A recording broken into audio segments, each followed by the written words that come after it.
Have you ever felt like you're always the backup plan and never the priority in someone's life? That feeling where it seems like everyone else's needs and wishes come first, and you're left wondering if you truly matter to them at all. Today, we're going to tackle this topic. It's not just about feeling valued, it's about understanding the subtle art of becoming irresistible, transforming into someone people naturally prioritize and cherish. We're not suggesting you change who you are, but rather enhance the incredible person you already are. If you've ever felt overlooked or undervalued, then this video is definitely for you. At the end of today's journey, you'll have a whole new perspective on how to be seen, heard, and valued in every relationship. We're changing your story, one powerful lesson at a time. Click subscribe and get ready, because we're turning you from background noise to unforgettable. So, are you ready? Let's start. Lesson number 1. Prove your worth. To become a priority in others' lives, you need to prove your worth. It's not about bragging or pretending to be someone else. It's about demonstrating that you're unique and important, just like everyone else. Your presence in someone's life should feel special. Think of it like this. We often take things for granted when they're easily available, but we value rare things that require effort to obtain. This rule is about showing that you're like that rare, valuable treasure. It means living in a way that shows you respect and value yourself. When you do this, others will start to see and respect your value too. Marcus Aurelius, a wise Stoic philosopher, once said, "You have power over your mind, not outside events." Understanding this gives you strength. It means focusing on what you can control, your actions, your beliefs, and strengths. When you know your worth and don't rely on others to confirm it, you become more attractive naturally. Seneca also talked about the value of time and how it reflects our self-worth. He said, "It is not that we have a short time to live, but that we waste a lot of it by not wasting time on people who don't appreciate you. You show that your time is valuable, but don't be arrogant or dismissive. Instead, connect deeply with those who respect and value your time and energy." Epictetus, another Stoic philosopher, stressed the importance of self-reliance. We can't control the world, but we can control how we react. In relationships, this means not seeking approval from others, but finding it within yourself. When you're self-reliant and confident, people are more likely to see your value. In practice, this rule is about living with dignity, self-respect, and confidence. It's about knowing your worth and showing it in a humble but firm way. When you respect yourself, set healthy boundaries, and pursue your goals with determination, you naturally gain the respect and attention of others. They see you not just as another person, but as someone important and worth investing in. That's how you become a priority in their lives. Lesson number 2. Understanding your worth. Understanding your worth and letting others invest their time and effort in you is the second lesson in becoming a priority in others' lives. This rule says that you are valuable, like a rare and unique treasure, and not something easy to get without effort. The Stoic philosophers taught this idea. For example, Epictetus, a famous Stoic thinker, said, "No great thing is created suddenly." This applies to relationships too. Good connections take time, effort, and mutual investment. When others invest in you, they start to value you more because they see your worth and what you bring into their lives. Marcus Aurelius also talked about self-worth. He believed in inner strength and self-respect, saying that how you see yourself affects how others see and value you. According to him, happiness mostly comes from within, from your way of thinking. When you know your value and show confidence, others are more likely to notice and respect you. Seneca's teachings also support this idea. He talked about being content with yourself and being valuable to yourself first. He said, "We suffer more often in imagination than in reality." This means worrying that others won't see your value is often unnecessary. When you focus on being valuable to yourself, others will start to see and appreciate your value too. In practice, this rule means living a life that shows your worth. Do things that improve your knowledge and skills. Take care of yourself physically, emotionally, and mentally. Build a life you're proud of, one that others would want to be part of. Remember, when people invest in you, it strengthens your connection and makes your relationship more meaningful. They start to see you as someone significant, not just another person in their life. In short, recognizing your worth, working on self-improvement, and building meaningful relationships through mutual effort and respect make you a priority in others' lives. They value and appreciate you genuinely, not because you demand it. Lesson number 3, the art of mystery. Becoming someone unforgettable starts with mastering the art of mystery. Mystery doesn't mean being secretive. It means revealing yourself gradually, like a story unfolding. This sparks curiosity and keeps people interested in knowing more about you. When you meet someone new and they share everything at once, there's less to discover later. But if they share bit by bit, each meeting becomes a chance to learn something new. The Stoic philosophers knew the power of holding back. Marcus Aurelius believed in temperance, sharing thoughts and insights thoughtfully. This doesn't mean hiding yourself, but letting people understand you over time. Seneca said, "True happiness is enjoying the present without worrying about the future." This applies to sharing ourselves too. Enjoy the present without rushing to reveal everything. Let things come out naturally as relationships grow. The art of mystery isn't about being fake or elusive. It's about valuing your life's story and sharing it thoughtfully. Like a skilled storyteller, share your character, experiences, and beliefs in a way that invites others to want to know more. This creates a magnetic appeal. People are drawn to those who intrigue them. It's like reading a good book you're eager to see what's next.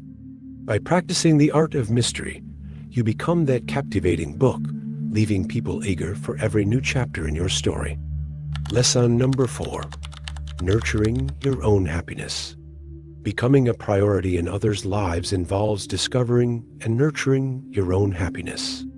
This lesson is crucial because when you're happy within yourself, you naturally become more appealing to others. It's not about faking happiness. It's about genuinely finding what makes you happy and going after it.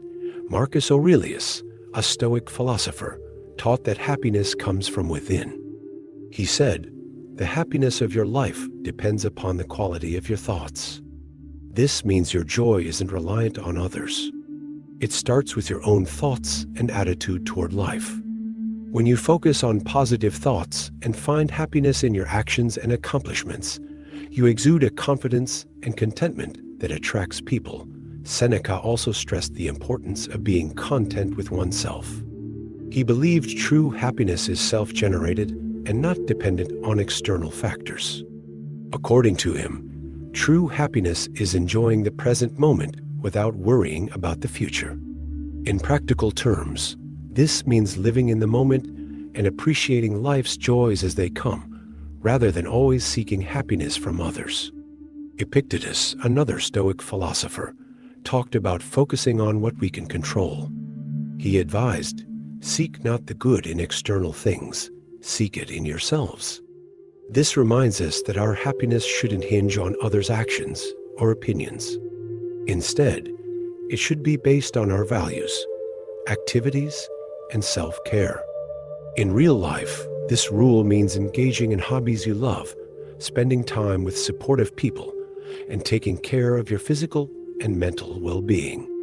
It's about building a life that brings you happiness, regardless of your relationship status.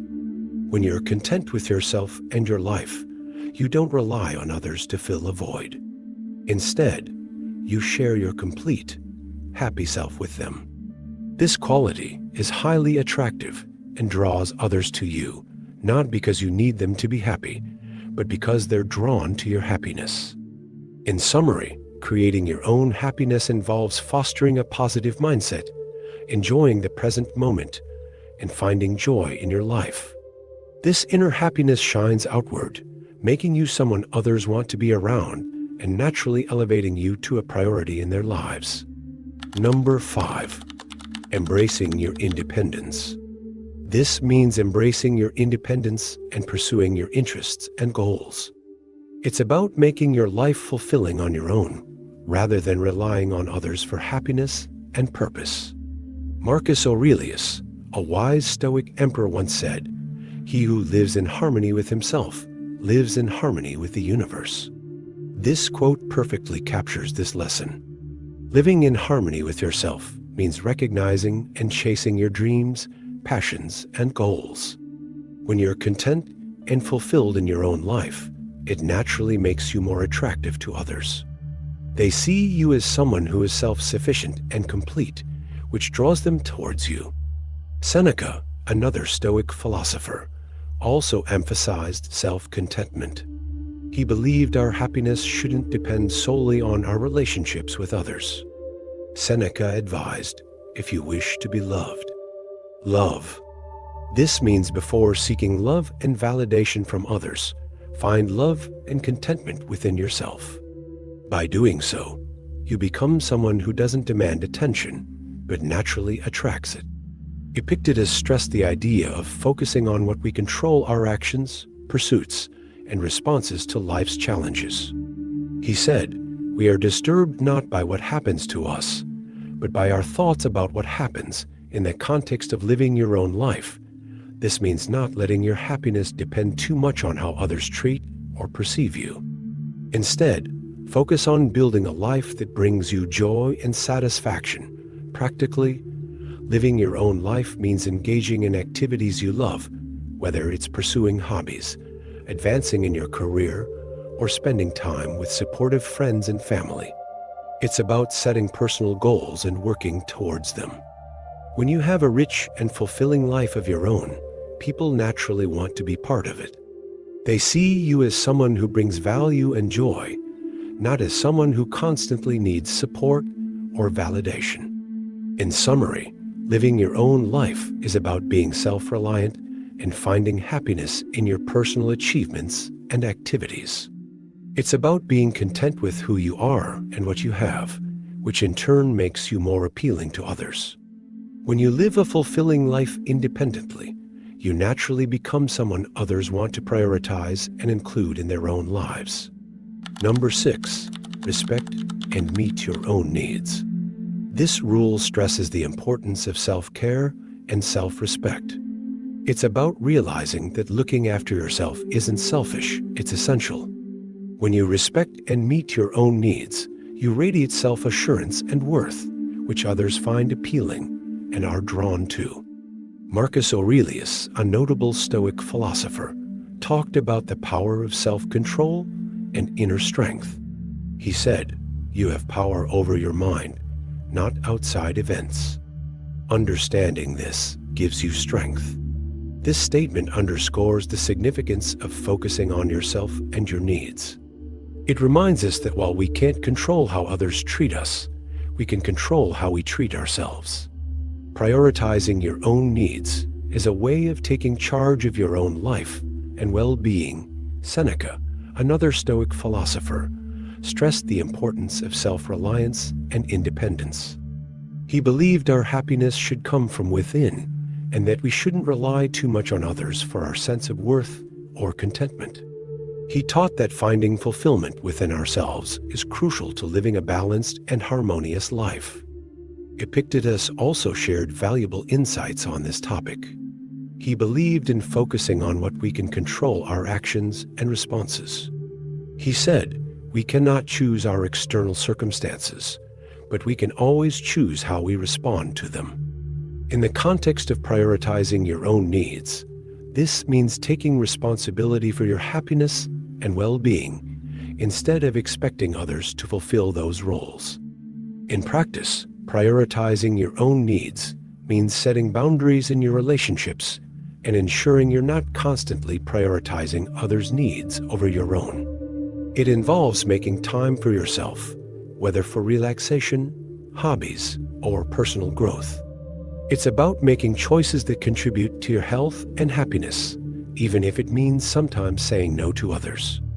In summary, prioritizing your own needs is about understanding and respecting your worth. It's about taking care of yourself, both physically and emotionally. When you do this, you create a fulfilling life for yourself and become a more attractive and respected presence in others' lives. By demonstrating that you value yourself, you encourage others to value you too. Number 7, value your time and presence. The 7th lesson for becoming a priority in others' lives is to value your time and presence. This means realizing that your availability and attention are precious and shouldn't be given away easily. It's about demonstrating that you have your own life, interests, and responsibilities, which makes your time and attention valuable gifts that you choose to share. Marcus Aurelius, the great Stoic philosopher, stressed the importance of valuing one's own time. He said, "Do not act as if you had 1,000 years to live." This reminds us that our time is limited and valuable, and we should use it wisely. When you're selective about how and with whom you spend your time, you communicate that your presence isn't something to take for granted. Seneca also talked about the preciousness of time. He famously stated, "It is not that we have a short time to live, but that we waste a lot of it." This emphasizes the importance of being mindful of how we use our time.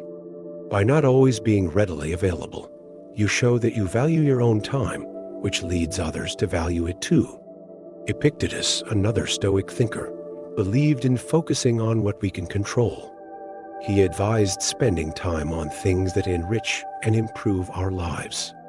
In the context of valuing your time, this means engaging in meaningful activities and only sharing your time with people who respect and appreciate it. Practically, valuing your time means not always saying yes to every request or invitation. It's about having your own schedule and priorities and making deliberate choices about how you spend your time. It involves striking a balance between your needs and the needs of others, ensuring you're not always putting yourself last. In summary, valuing your time and presence is about recognizing your own worth and showing it through how you manage your time. It's about being present where it matters while also making sure you have enough time for yourself and your own pursuits. This approach is crucial for making your presence more valuable and sought after, helping you become a priority in the lives of others. Number 8, maintaining balance in communication. Becoming a priority in others' lives involves balancing the initiation of communication. This lesson suggests not always being the one to start conversations or make plans. When you let others take the lead sometimes, it shows you value your own time and interests, and it gives them the chance to show their interest in you too. Marcus Aurelius, a wise Stoic philosopher, once said, "The art of living is more like wrestling than dancing."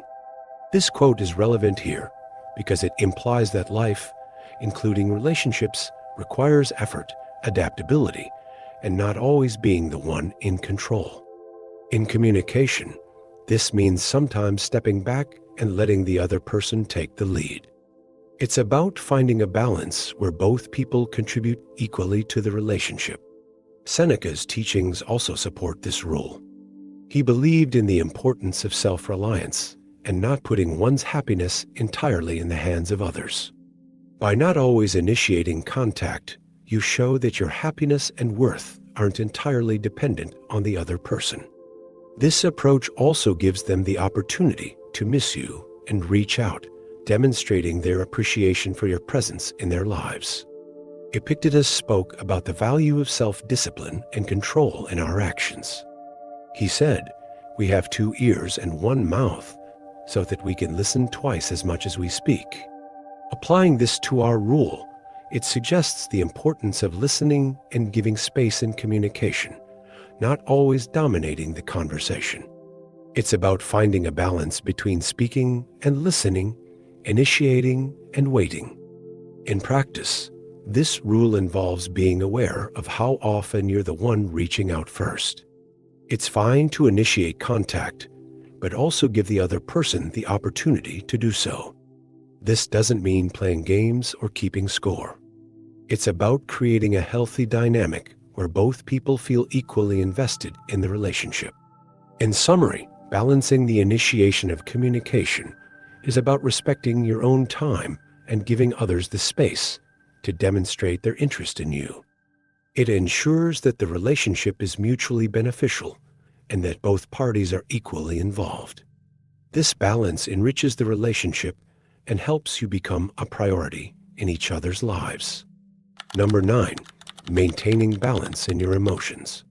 Becoming a priority in others' lives involves maintaining a balance in your emotional attachments. This rule promotes a healthy approach to how we invest emotionally in relationships.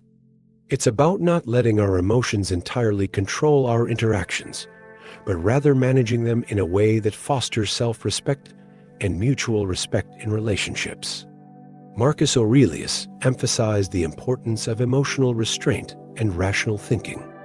He said, "The best revenge is to be unlike him who performed the injustice."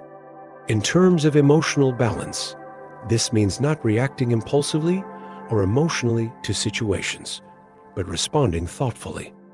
This approach helps prevent becoming too emotionally overwhelmed or attached too quickly in relationships.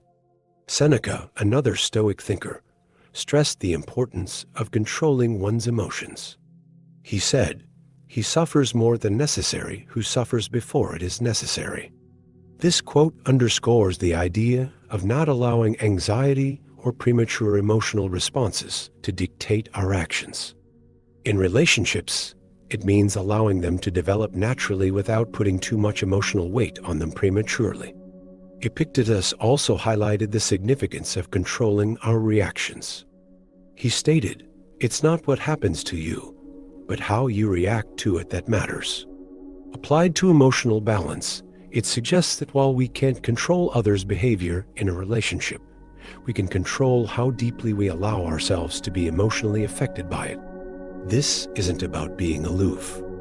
It's about maintaining a healthy emotional distance while assessing the mutual investment and respect in the relationship.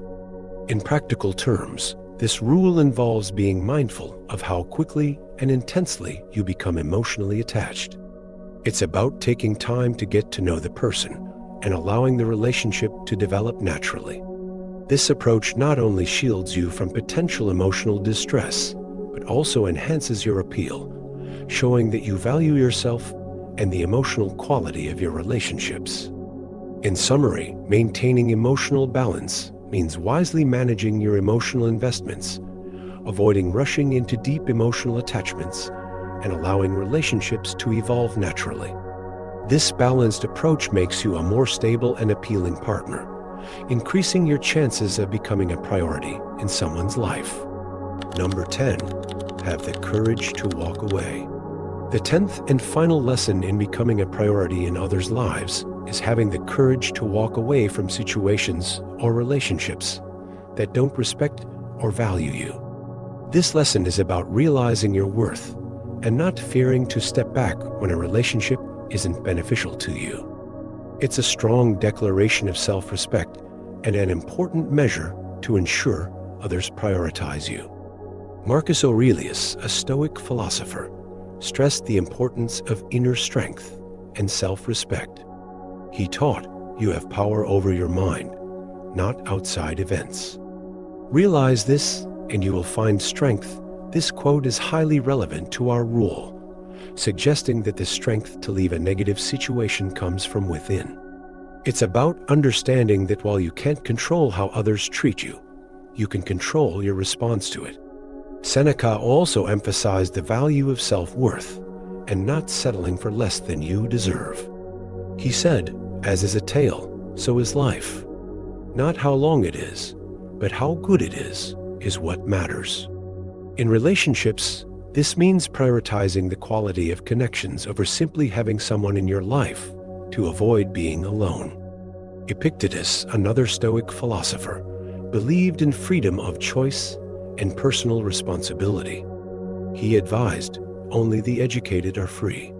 This freedom includes the ability to choose to leave a situation that isn't respectful or beneficial to you. Being educated in this sense means understanding your value and knowing you deserve respectful and healthy relationships. Practically, being willing to walk away means setting boundaries in your relationships and sticking to them. It involves recognizing when a relationship is one-sided or disrespectful and having the self-respect to leave rather than accepting less than you deserve. This decision isn't easy, but it's a powerful affirmation of your self-worth. In summary, being willing to walk away is about understanding and asserting your value. It's about not fearing to leave situations that don't treat you with the respect and consideration you deserve. This rule is crucial because it shows others and yourself that you must be valued and prioritized. It's a statement that you are worth more and won't settle for less. As we conclude our journey today, keep in mind that your value isn't determined by others, but by how strongly and gracefully you stick to your values and respect yourself. You're a beautiful combination of experiences, dreams, and wisdom. Never forget that. Embrace these 10 lessons not just as guidelines, but as affirmations of the amazing person you already are. Every step you take to appreciate yourself shows the world how to appreciate you back. And remember, while today's chapter ends, your journey of growth and self-discovery is a never-ending adventure. If what we've talked about today has been helpful to you, I encourage you to check out more of our videos. They'll keep leading you towards self-empowerment and help you keep turning your life into the masterpiece it's meant to be. Thank you for being here with me. Keep shining, keep growing, and always remember that in the story of your life, you are and always will be the main character. See you in the next video.